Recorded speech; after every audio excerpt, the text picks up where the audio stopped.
A very good morning to you, students, once again. I welcome you all to the second semester of our class. I hope you're all doing well. A very happy new year to you again. So, as we understand that we couldn't start with GK in semester 1, but we definitely will try and cover the best of our chapters in semester 2. So, what we'll do is we'll quickly look at what we are going to learn today and start with our chapter number 1. Basically, this is divided, our main GK section has been divided into 6 parts. The very first part is the ancient India that we are going to learn today. That contains 4 chapters. However, we'll cover the first 2 chapters. So, as of now, what we see is the chapter number 1, and that's from the grand to the glorious, and that's regarding the Indus Valley civilization. Second, you see, is something just a slightly beyond our borders. That's India along with the world. So that's India and the world. Now, why do we learn, or what do we basically understand the importance or by the Indus Valley civilization? Is because this civilization forms an important landmark in the prehistory of our Indian subcontinent.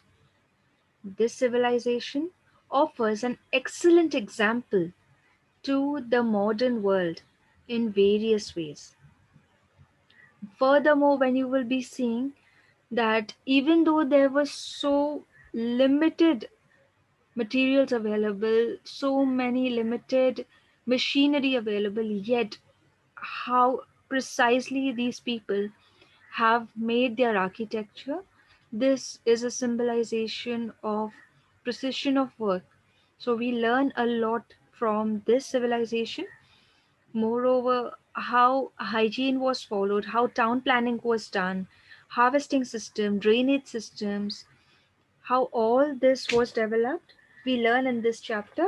That's the reason we will cover this in the very first chapter itself. That's from the grand to the glorious. And we learn about the Indus Valley civilization. Let me quickly ask you a question. Do you know who invented snake and ladder? We all have played this in childhood, isn't it? Or do you even know who invented shatranj? That's chess. Any guesses? Well, for the ones who have answered this, that snake and ladder was introduced by Gyandev, you're perfectly correct. This was introduced in the year in the 13th century. This game was simply made to represent snakes as evil virtues, while ladders represented good virtues. So Gyandev from India was the one who invented this, and you might be surprised to know that this was invented long, long back and just in the 13th century. An interesting fact, isn't it? Yes. Let's know about chess as well. Did you know that chess was introduced again in India? And this was introduced by the Gupta dynasty. The word shatranj is derived from the word, that's a Sanskrit term known as the chaturanga. So chaturanga refers to the 4 divisions of the army. Those are the elephants, the chariots, the cavalry, and the infantry. The picture here depicts how this was played during that time by the Gupta dynasty, and these were the old coins, you can say, used during for chess.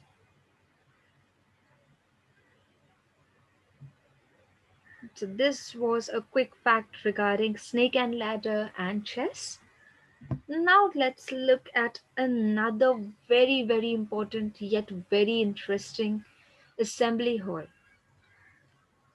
Now this is at Mohenjo-daro.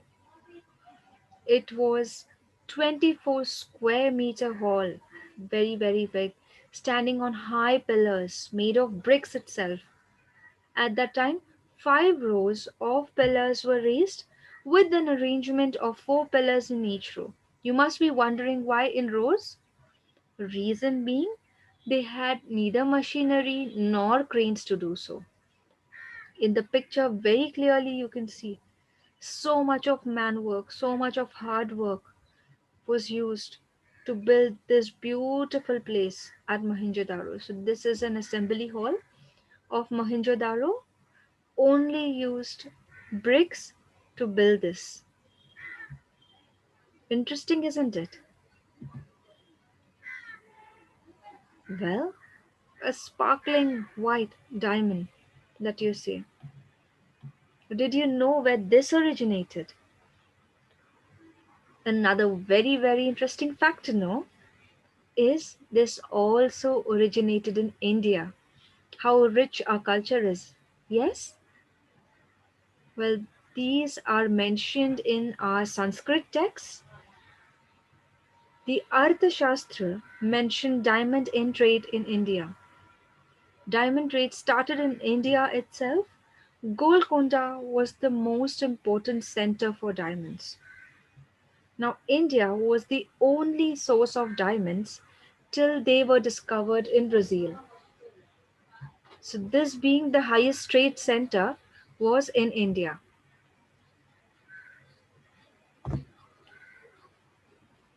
Another interesting fact regarding this place, or during the time of Indus Valley civilization or the Harappan civilization, you see, is the sewer system or the sewage system. We get to learn a lot about this. What you see here is the city of Mohenjo-daro had a very complex drainage system. Only after 2000 long years, Romans could build the drainage system that could match that of Mohenjo-daro. They worked with a lot of detailed precision. If you see the drainage system, only bricks used, yet you see 2000 years was taken to learn this or just to understand how they must have worked. There were deep wells built throughout the city in which people stored water for their use. At that time, long, long time ago, skilled craftsmen, still skilled workers worked to build these wells.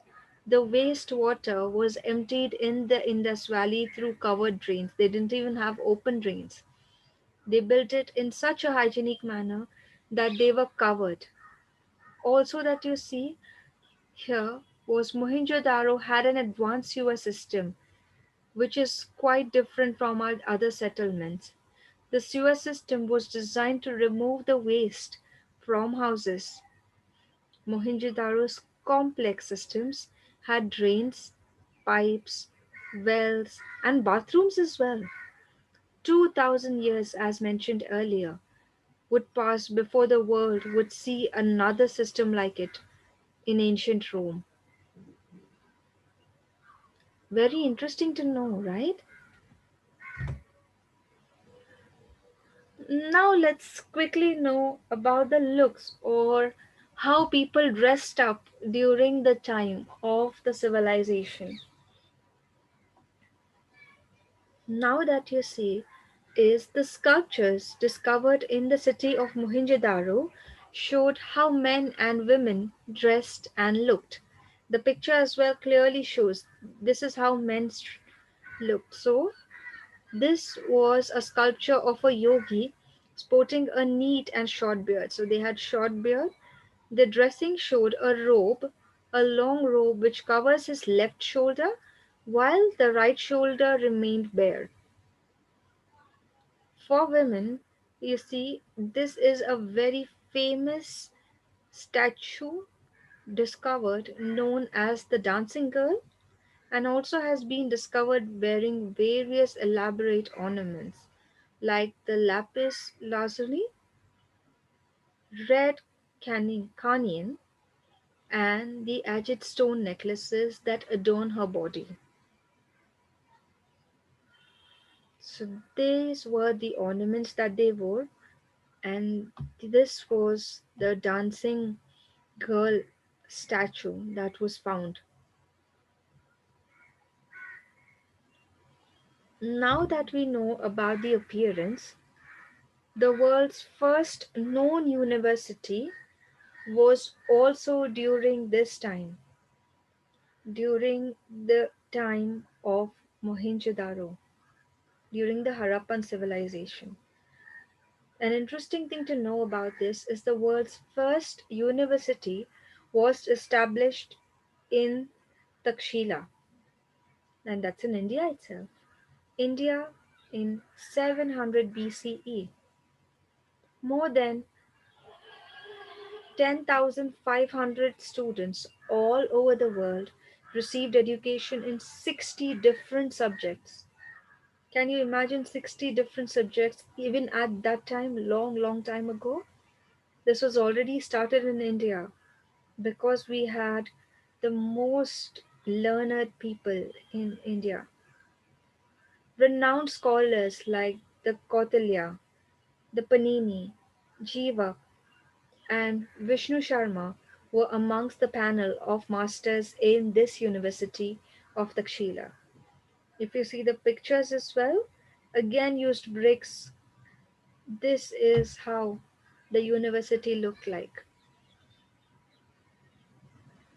And the picture also shows Takshila, the first, finest, oldest known university in the world.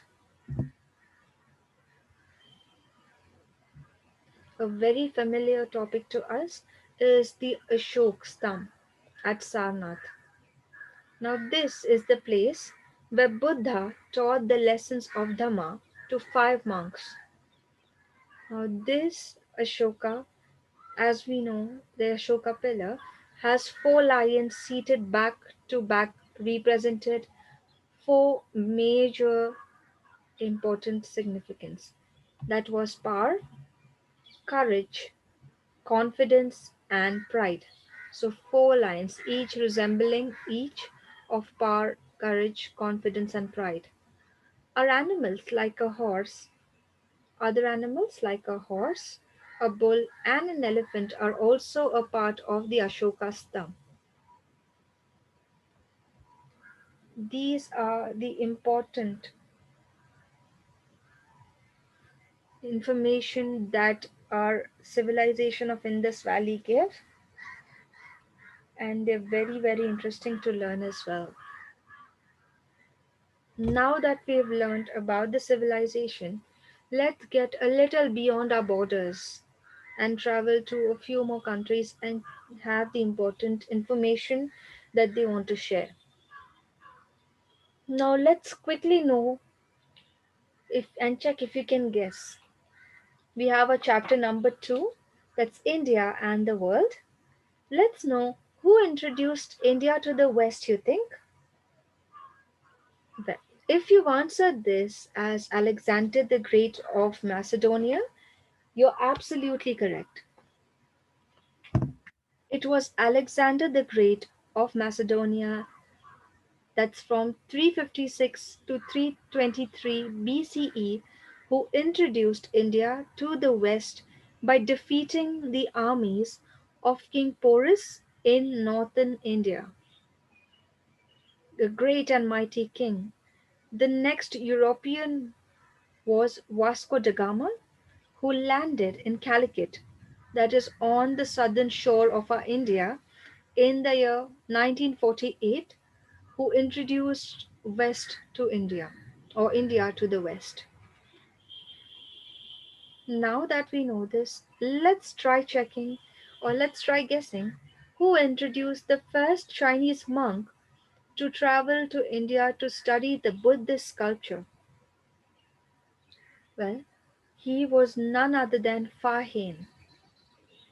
Now, in this book, what he did was the record of Buddhist countries written in 14, that's 414, 414 CE, Fahim noted down the experience of his journey to Central Asia and India. His book describes Buddhist monasteries, the details of famous Buddhist monks, and legends of that time.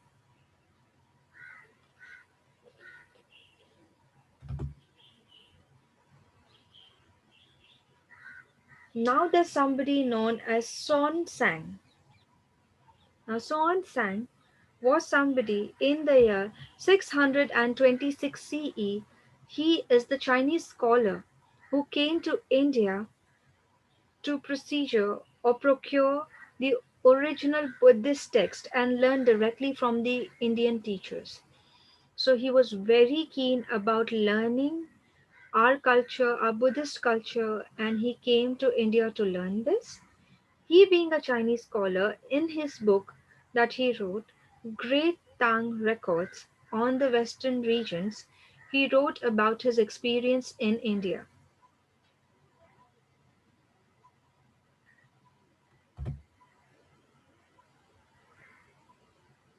Another very important person that we can learn from is Megasthenes. Now, Megasthenes is the Greek. So, the Greeks called India a mystical, magical land. Why do you think so? They traveled to India with Alexander the Great. Once they came here, they had written records of their experiences on the Indian soil that have been found. They wrote this, and today we have the information with us. Although much of their records were lost, however, records that still remain talk about the culture, the history, and the religion of India. So Megasthenes was one of them. He was the most notable of the Greek travelers who traveled to India.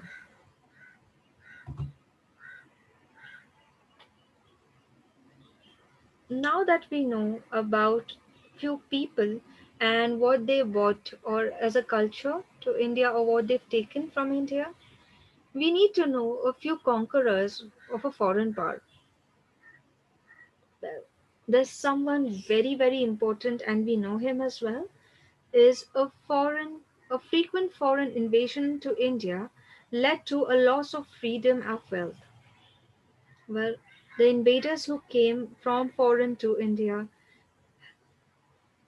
led to a lot of loss of our freedom and of our wealth. However, there were few strong, mighty conquerors from India as well who invaded other foreign countries. One of them is Chandragupta Maurya, who became the first to conquer a foreign power. A powerful general like Seleucus was defeated and forced to cede his four important territories to Chandragupta Maurya. So Seleucus was defeated and was forced to leave his four more important territories. Chandragupta was this mighty king.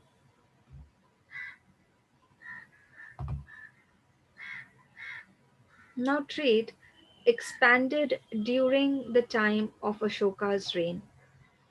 An international network of trade expanded at the time of Indo-Greek Treaty. The Khyber Pass on the boundary of Pakistan and Afghanistan became a crucial or an important post of trade and also was a significant point of communication with the outside world. Now, trade was extended through the Malay Peninsula in the southeast. So, trade during Ashoka's time increased, and that was during the time of Indo-Greek Treaty, known as the Khyber Pass, on the boundary of Pakistan and Afghanistan.